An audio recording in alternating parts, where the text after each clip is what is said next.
Happy birthday मेरी जान।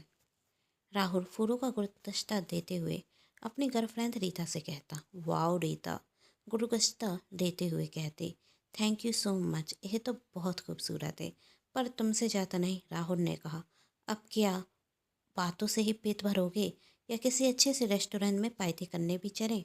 मेरे सारे फ्रेंड मुझसे पूछ रहे हैं कि तुम बर्थडे पार्टी किस रेस्टोरेंट में दे रही हो और तुम्हारा बॉयफ्रेंड तुम्हें क्या गिफ्ट दे रहा है। तो बताओ ना, तुम मुझे बर्थडे पार्टी कहाँ दे रहे हो? मेरी जान, आप कहें तो अपनी जान भी दे दूँ। तो पार्टी कौन सी बड़ी चीज़ है? और रही बात गिफ्ट की, तो वह तो सरप्राइज है। तो मिलते हैं रात 8 बजे, कहते हुए राहुल जाता और रीता प्यारी सी मुस्कान के साथ राहुल को वाई करती और राहुल के जाने के बाद फूलों का गुलदस्ता नीचे फेंक देती और उस पर अपना गुस्सा निकालती। तभी बॉबी वहां आते हुए रीता के दोनों हाथ पकड़कर उसे शांत कराते हुए कहता, क्या हुआ जान ने मन, इस मासूम फूलों पर इतना गुस्सा क्यों दिखा रही हो? तो क्या करूं? रीता ने गुस्से में कहा, यही दो कौड़ी के फूल लेकर वह मुझे खुश करना चाहता है। मैं रीता हूँ, रीता मेरी खूबसूरती पर हर लड़का मरता है। राखों का गिफ्ट तो कोई भी मुझे दे दे और वही मेरे लिए दो कौड़ी का गिफ्ट लेकर आया है। तुम्हारे कहने पर मैंने उस बेवकूफ़ से प्यार का नाता किया और देखो क्या हुआ। तुम तो कह रहे थे इस गवार को अपने प्यार में रत्तू बना लूं, फिर देखना कैसे यह तुम्हारे ऊपर पैसे रुताता है। आज मेरे जन्मदिन पर यह गवार मुझे इतना सस्ता गिफ्ट दे रहा है। यह तो रीता की खूबसूरती की बेइज्जती हुई। बस करो, देखते हैं शाम की पार्टी में वह तुम्हें कौन सा खास तोहफा देता है, और नहीं दिया ना तो उसके मुंह पर जोरदार थप्पड़ लगाकर वहीं ब्रेकअप कर लूंगी। ठीक है, जैसा तुम्हें सही रखे। अब गुस्सा थूको मेरी जान और जल्दी से 10,000 रुपये निकालो। तुम्हारा बर्थडे है तो चलकर सेलिब्रेट करते हैं। रीता अपने बॉयफ्रेंड के साथ जहां पार्टी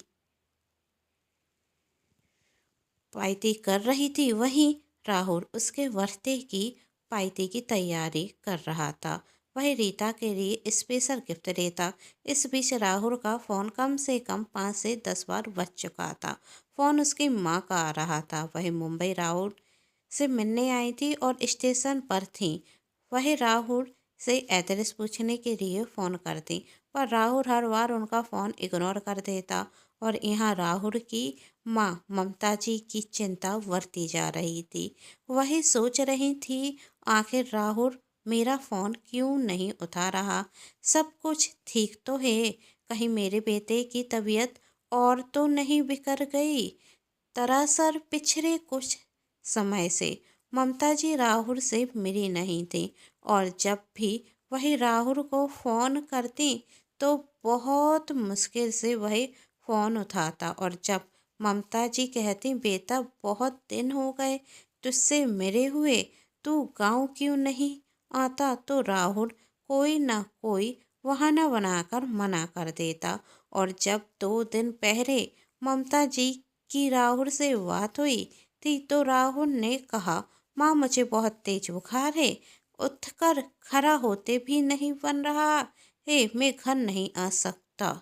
यह सुन ममता जी घबरा जाती और जब बहुत बार फ़ोन करने पर राहुल फ़ोन नहीं उठाता तो वह अकेले मुंबई आ जाती। वह मुंबई स्टेशन तो आ गई थी, पर अब राहुल के पास उसके घर कैसे पहुंचेंगी, ये सवाल उन्हें परेशान कर रहा था। वह सबको राहुल की फ़ोटो दिखाकर उसके बारे में पूछती, पर इतने बड़े शहर में राहुल को ढूंढना इतना आसान नहीं था। अब वह भगवान को याद करती और बेटे के पास जाने की प्रार्थना करती। अब इसे भगवान का करिश्मा कहिए या इत्तेफाक कि उन्हें राहुल के ऑफिस में काम करने वाला व्यक्ति उसी स्टेशन पर मिलता और वह राहुल की फ़ोटो देख उसे पहचान जाता और वह कहता, माँ जी आप इस व्यक्ति को क्यों दूर रही हैं? यह कौन है आपका? तब ममता जी ने कहा, बेटा मैं इसकी माँ हूँ। यह मेरा बेटा इसी शहर में बहुत बड़ी कंपनी में नौकरी करता है, पर मुझे पता नहीं वह रहता कहाँ है। यह सुन विवेक आश्चर्य से कहता, आप सच में इसकी माँ हैं? और मन में सोचता, यह औरत राहुल की माँ कैसे हो सकती हैं? राहुल तो कहता था उसके माता पिता तो बहुत पैसे वाले हैं, पर इनका पहनावा तो बहुत साधारण है। फटी सी साड़ी, वो भी इतनी गंदी। इन्हें देखकर तो ऐसा लगता है ये किसी गांव से आए हैं। और राहुल तो कहता था उसके माता पिता दिल्ली में रहते हैं, जहां उसका बहुत बड़ा घर है, पर इन्हें देखकर तो ऐसा लगता है कि यह तो कंगार हैं।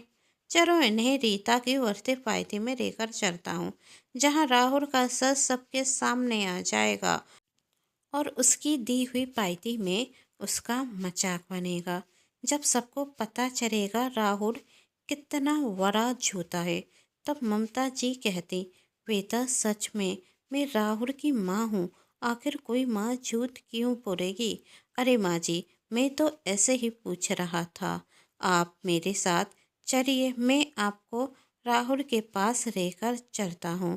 कहते हुए विवेक ममता जी को अपने साथ उस होटल में ले जाता, जहाँ राहुल ने रीता की वर्दी फाइती रखी थी। होटल देख रीता भी हैरान थी। उसने भी राहुल से यह उम्मीद नहीं की थी कि राहुल उसे इतने बड़े होटल में पाइती दे सकता है। होटल देख अब रीता के अंदर लालसा बढ़ती जाती और वही मन ही मन सोचती, जब राहुल इतने बड़े होटल में पार्टी दे सकता है तो सरप्राइज गिफ्ट कितनी बड़ी होगी।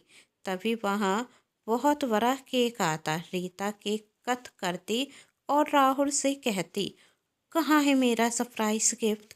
कहाँ है? जल्दी से दो, अब मुझसे इंतजार नहीं होता। राहुल घुटनों के पर बैठकर रीता के सामने डायमंड रिंग देते हुए कहता, Rita will you marry me? यह सुन सब तालियां बजाने लगते। तभी विवेक अंदर आते हुए कहता, अब भी सरप्राइज बाकी है मेरे दोस्तों। इनसे मेरी ये है राहुल की माँ और तुम्हारी होने वाली सास रीता। यह सुन रीता गुस्से में कहती, राहुल ये बुढ़िया तुम्हारी माँ है? पर तुमने तो कहा था तुम तो रिच फैमिली से हो। यदि ये बुढ़िया तुम्हारी माँ है तो हमारा और तुम्हारा रिश्ता अभी के अभी खत्म। अरे बेबी, राहुल ने पास आते हुए कहा, मैं नहीं जानता यह भिखारन कौन है, और मेरी माँ तो हरगिज नहीं है। तुम तो जानती हो मैं कितनी बड़ी रिच फैमिली से बिलोंग करता हूँ। इस भिखारन को मैं नहीं जानता। अरे बुढ़िया, कौन है तू और यहाँ क्यों आई है? किसके कहने पर तू यह नाटक कर रही है? इस विवेक के कहने पर कितने पैसे दिए इसने यह सब नाटक करने के लिए? मैं तुझे इससे ज़्यादा पैसे दूंगा, पर सच बता दे कि तू मेरी माँ नहीं है। तभी विवेक कहता, शर्म कर राहुल, और कितना झूठ बोलेगा? यह माँ जी तेरी माँ है। इनके पास तेरी फोटो है, जिसे देखकर ही मैं इन्हें यहाँ लेकर आया हूँ। ओह, तो ये बात है, तू इन्हें यहाँ लेकर आया है? सुना रीता, क्या कहा इसने? तुम तो जानती हो कि विवेक मुझसे जड़ता है और मेरी यहाँ बेइज्जती करने के लिए इस औरत को यहाँ लेकर आ गया, कुछ पैसे देकर। बेटा तू यह क्या कह रहा है? मैं तेरी माँ हूँ और तू मुझे नहीं पहचान पा रहा? तेरी तबीयत तो ठीक है, तुझे कुछ हो तो नहीं गया? किसी ने तेरे ऊपर जादू टोना तो नहीं कर दिया? राहुल के सिर पर हाथ रखते हुए ममता जी कहती। तभी राहुल ममता जी को धक्का देते हुए कहता, मैंने कहा ना कि आप मेरी माँ नहीं हैं, तो क्यों मेरे पीछे पड़े हैं? चलिए जाइए आप यहाँ से। तभी विवेक ममता जी को संभालता वही बेहोश हो चुकी थी और राहुल में जोरदार थप्पड़ लगाते हुए कहता, एक लड़की के लिए आज तू अपनी माँ को पहचानने से मना कर रहा है। देखना करके दिन यह लड़की तुझे नहीं पहचानेगी और उस दिन अपने आंसू पोंछने के लिए तुझे माँ का आंचल भी नहीं मिलेगा। जा रहा हूँ मैं माँ जी को यहाँ से लेकर, जहाँ माँ का सम्मान नहीं, जहाँ एक बुजुर्ग का अपमान होता है और सभी लोग हंसते हैं। क्या तुम सभी भी अपने अंदर की इंसानियत भूल चुके हो? कह ये सुन सभी की आंखें शर्म से नीचे हो जाती और वे कहते हुए वहाँ से ममता जी को लेकर चला जाता। तब राहुल रीता के पास जाते हुए कहता, इस विवेक ने सारी पार्टी का मजा किरकिरा कर दिया। एवरीवती हम फिर से पार्टी एंजॉय करते हैं। और फिर से रीता को रिंग देते हुए प्रपोज करता। तब रीता रिंग पहनते हुए कहती, इस बात का जवाब तो अब मैं तुम्हें तब दूंगी जब तुम मुझे अपने मॉम डैड से मिलवाओगे। पर रीता ये पॉसिबल नहीं है। क्यों नहीं है? रीता ने कहा। तब राहुल कहता, क्योंकि तुम जानती हो मेरी फैमिली वाले लव मैरिज के विरुद्ध हैं और मैंने तुम्हें उनसे मिलवाया तो वह मेरी शादी किसी और लड़की से करवा देंगे। मुझे तुम्हारे इन फालतू के बहानों में कोई इंटरेस्ट नहीं। कहते हुए रीता वहाँ से चली जाती और राहुल भी वहाँ से चला जाता। वह रीता के बिना अपनी जिंदगी की कल्पना भी नहीं कर पा रहा था। अब कहानी में आगे देखिएगा कैसे मिलेगी राहुल और रीता को अपने किए की सजा, जिसके लिए आप सभी को देखना होगा कहानी का अगला भाग, जिसके लिए कर लीजिए चैनल को सब्सक्राइब, क्योंकि जब भी मैं लेकर आऊँ कहानी का नया भाग तो आप सभी को पता चल सके। और हाँ, पास में जो बेल आइकन का बटन है उसे प्रेस करना बिल्कुल ना भूलें, क्योंकि इसकी उसी से मिलती है आप सभी को मेरी आने वाली हर कहानी की नोटिफिकेशन। कहानी पसंद आने पर चैनल को सब्सक्राइब, वीडियो को लाइक एंड शेयर जरूर कीजिएगा। Thanks for watching.